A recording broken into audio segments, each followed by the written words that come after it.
Welcome to another Straight Up Tuesday tip. I'm Tom Shellcross. With me, as always, is Mark Anley. And with me, not always, but a lot of times, Chance Badertscher. Welcome back. Good morning, guys. Happy to be back. Chance, you look like someone who just had a newborn. You look a little sluggish there, had the coffee in hand, not shaven, Yeah, ready to roll. yeah. You Oh got yeah, me nailed down. congrats. Yeah. You had the day after our party, our anniversary party. So congratulations. Thank you. Yeah, Mia Badertscher was born March 23rd. Nice. It's Congrats. been And a wonderful 6 weeks. I haven't golfed with you or seen you yet, but I have the Straight Up Chicago onesie waiting for you. Oh, fantastic. So, Yeah. all right, cool. So let's we've had you on several times. We've never really banged into this topic here, and it's one that came up recently. We're going to talk about, probably the biggest mistake that people make around partnerships, and that's the lack of an operating agreement or a poorly written operating agreement. So let's start at square one. What is an operating agreement, and what are just some of the high-level things it should spell out? Yeah. If you start up an LLC and you've got a partner, you've got your business created, but you're going to want an operating agreement set up to just outline how that business is going to run and really go over some what if scenarios. So, I mean, obviously, you're going to have the name of your business, the purpose of the business. Most likely for the people we're talking about, it's going to be real estate investment. We're going to talk about the initial contributions from your members and managers, or who is going to be the manager, who's going to operate everything from day to day, who's going to have the final say so, who can enter into contracts and execute legal documents, how we're going to allocate profits, losses, taxes. What happens if the LLC needs more money? What is the responsibility for each member and manager? And then, percentage ownership for everybody. And then finally, dissolution. What happens if things break bad? What happens if one of the partners passes away? What if somebody needs to liquidate? We're going to go over all of those what if scenarios, and that operating agreement is going to tell you exactly how you're going to handle all of those things. You know what's crazy? No matter what, you start a partnership today, no matter what, it's going to end.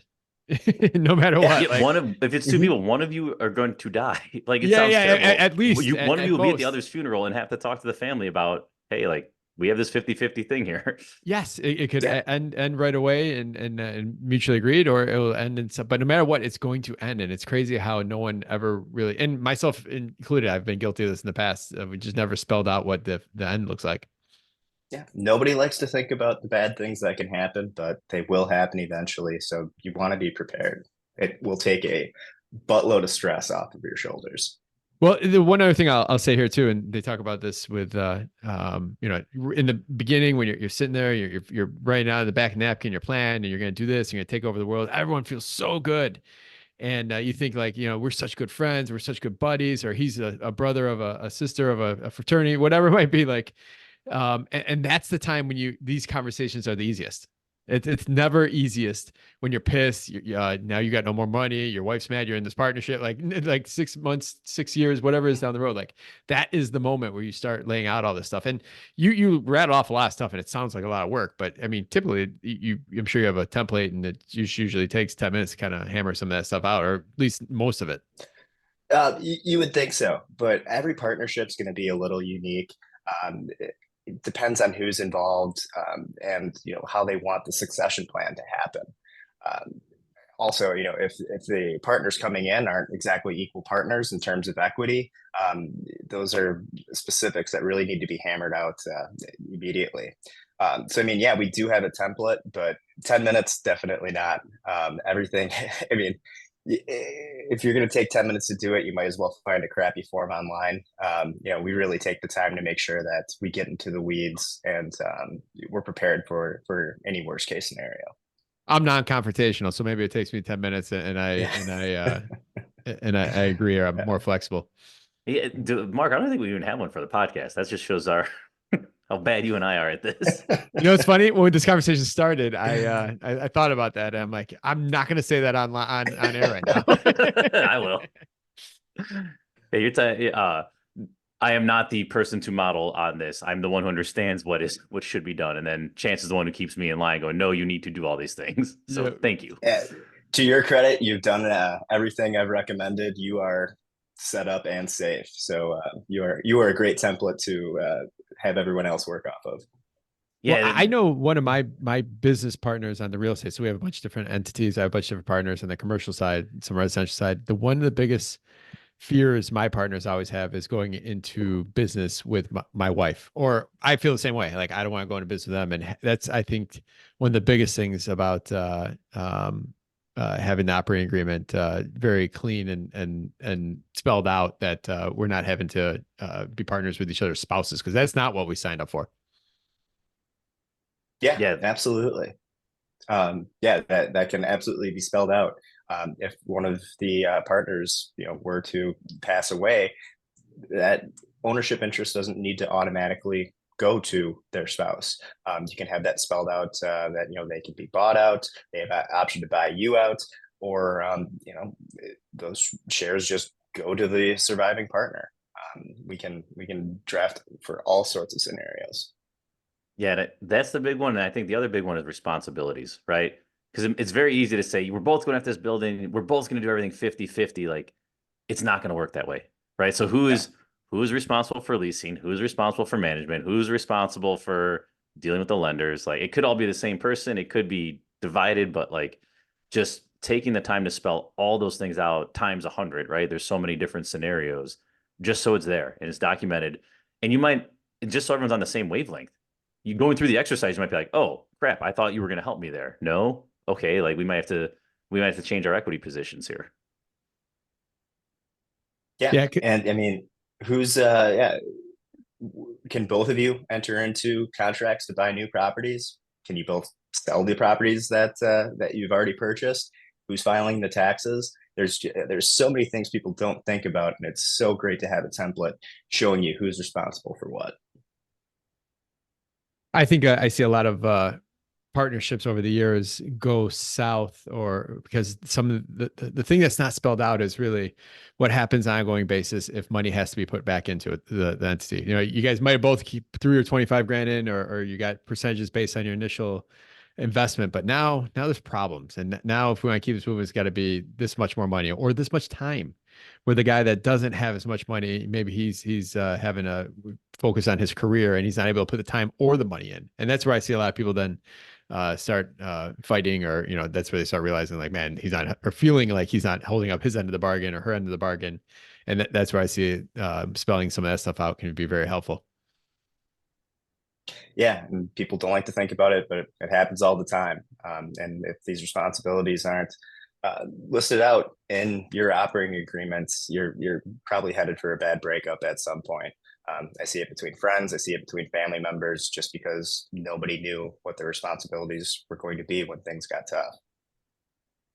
One last little tidbit on this, and for any in-depth questions, obviously we'll put Chance's contact in the link in the show notes here.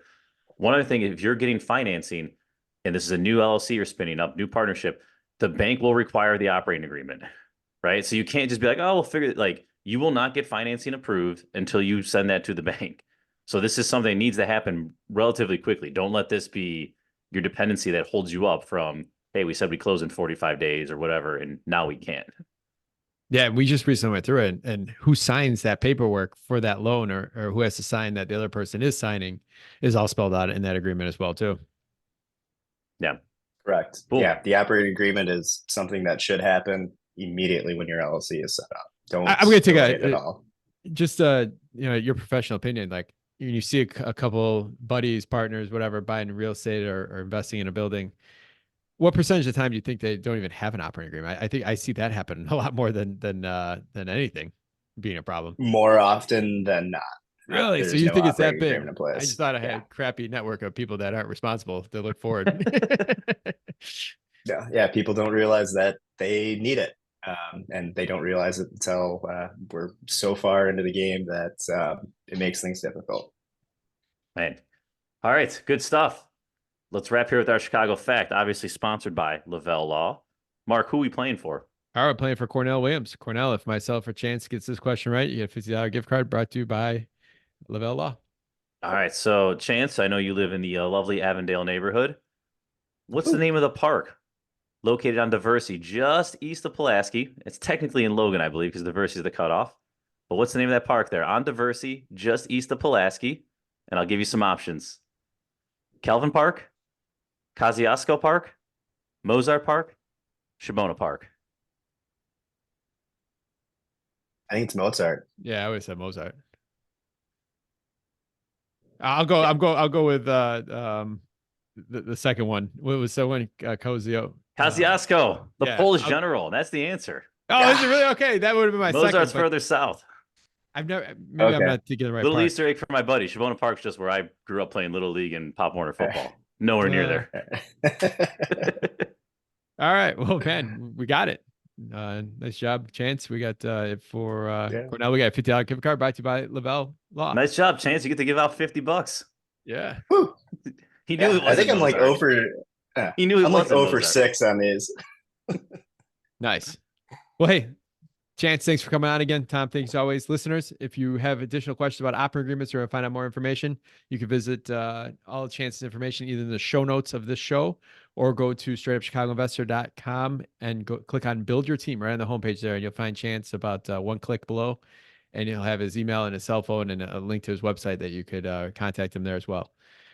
These are important questions. These are not the sexy topics you find flying around in Instagrams or people sitting on cars and stuff like that. But this is the stuff that ultimately makes or breaks a lot of people, or this is the stuff that leaves you sitting up at night because you're spending 3 years in litigation with a partner that you never thought you'd end up in this situation with them on. So make sure you're following the things, these crucial steps.